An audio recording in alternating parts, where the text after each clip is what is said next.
Building construction और property का सबसे बड़ा एक्सपो 20, 21, 22 दिसंबर को मानसिंह का कैंपस पंथाना रोड खंडवा में 60 से अधिक स्टॉल, 100 से अधिक प्रोडक्ट्स के विजिट हेतु आप आमंत्रित हैं।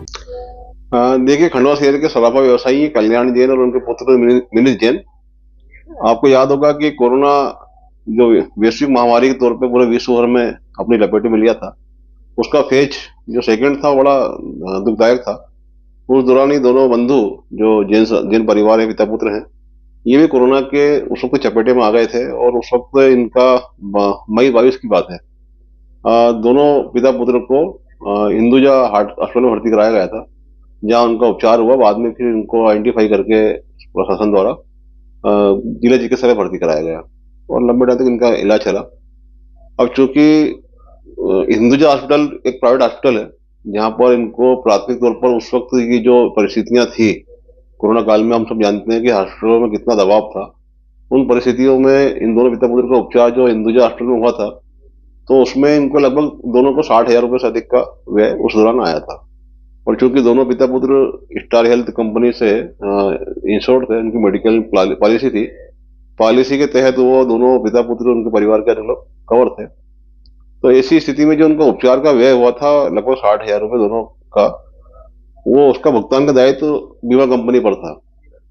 बीमा कंपनी ने जैसा जानते हैं, उन्हें 2-3 बार इनको पत्र दिए थे, इनने भी उसका रिप्लाई दिया, जो डॉक्यूमेंट मांगे थे वो डॉक्यूमेंट्स दिए, पर अब वो हर बार कोई नई डॉक्यूमेंट की कुछ मांग रही, हर बार वो तो नहीं दिए।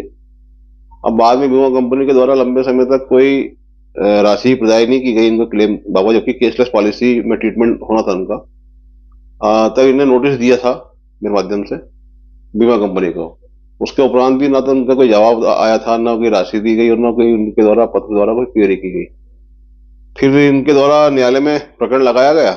न्यायालय में प्रकरण लगाने के बाद माननीय न्यायालय में साक्ष्य के दौरान जवाब में कंपनी द्वारा ये कहा गया कि हमने इनसे डॉक्यूमेंट मांगे थे, जिन हमको नहीं दिए, इस कारण से इनका क्लेम का प्रकरण जो है वो बंद कर दिया गया।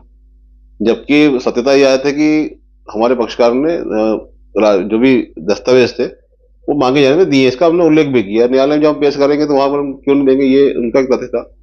तो माननीय न्यायालय द्वारा एक अच्छा फैसला दिया गया है इस संबंध में कि भाई लिखित सूचना के आधार पर हमको अवगत कराएं कि उनको क्या क्या डॉक्यूमेंट्स की आवश्यकता है 30 दिन के अंदर।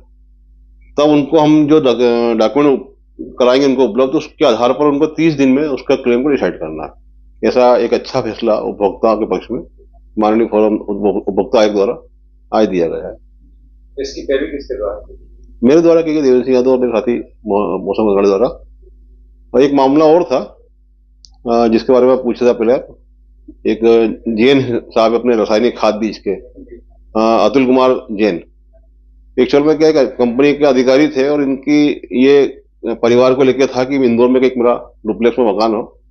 वहां पर इनके द्वारा एक प्रॉपर्टी ब्रोकर थे अरुण कुमार अग्रवाल, उनसे एक अच्छा डुप्लेक्स मकान उनकी रेंज को बताने के लिए बताया, कहा, उनने संपर्क किया। तो उन्होंने संचार नगर में उनको डुप्लेक्स मकान दिखाया जिसकी कीमत लगभग 40-50 लाख रुपए के आसपास की थी। तो उसका सौदा करना था, तो उन्होंने दस्तावेज का ये कहा कि दस्तावेज में कराता हूँ उपलब्ध, जब सौदा कर लेंगे आप, अभी आप चाहें तो टोकन मनी 2 लाख रुपए देकर आप बुक कर सकते हो।